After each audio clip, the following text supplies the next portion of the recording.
me and my organization play in the rare disease ecosystem is that the organization I joined almost 17 years back pioneered rare diseases globally.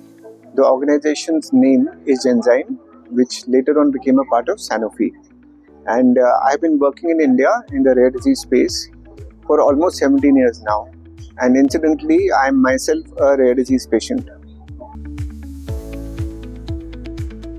So, when we launched our organization in India and rare diseases was our core business, we did have other businesses as well. For me, rare diseases became a priority and I was chosen to lead that particular business. Besides that also being an area of passion for me because since we're pioneers globally and we're also running a big charitable access program in India, we wanted to develop the RD ecosystem in the country, which at that point of time was not existing. And over the period, over the next few years, we actually did a lot of awareness, capacity building, diagnostic programs, and ultimately in 2021, the National Policy for Rare Diseases was formulated by the Ministry of Health. I've been in this space in India from the time when there was absolutely nothing. If you would go to a meeting like this, there would just be 3 or 4 people sitting in the audience. And from that to this stage, when you have such interesting talks for a period of almost 2.5 days with all the key stakeholders across the country attending the meeting is something which really excites me. Side by side, the fact that we now have not a single policy but multiple policies in place. One is the Ministry of Health policy, which is the National Policy for Rare Diseases, but policies in ESIC, funding from the armed forces, it really excites me.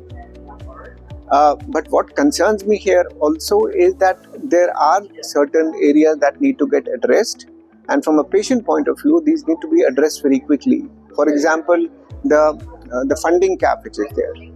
We need to address it quickly because if the funding or when the funding runs out, the patients currently do not have any therapy left for them. So that is one area that we should address very, very quickly.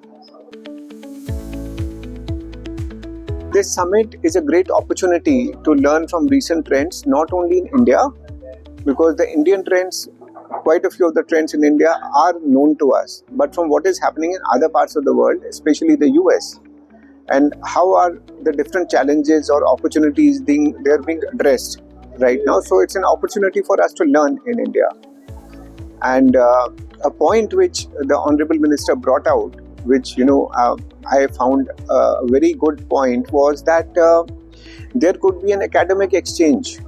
So people from that part of the world come to India and doctors from India go there and learn about the latest developments in rare diseases.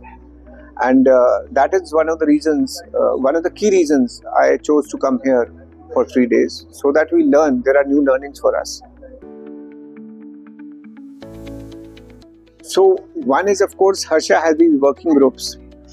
So we should continue working in these working groups and from time to time have more of the awareness programs which involve physicians and patient advocacy groups here.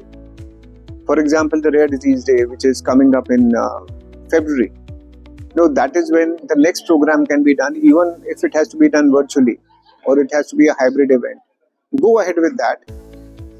Have more awareness programs. A big challenge in India is awareness and diagnosis. So how do we increase both of these things? So Indo-US Rare can definitely be a big beacon of support for such deficiencies that we still have in India. Thank you.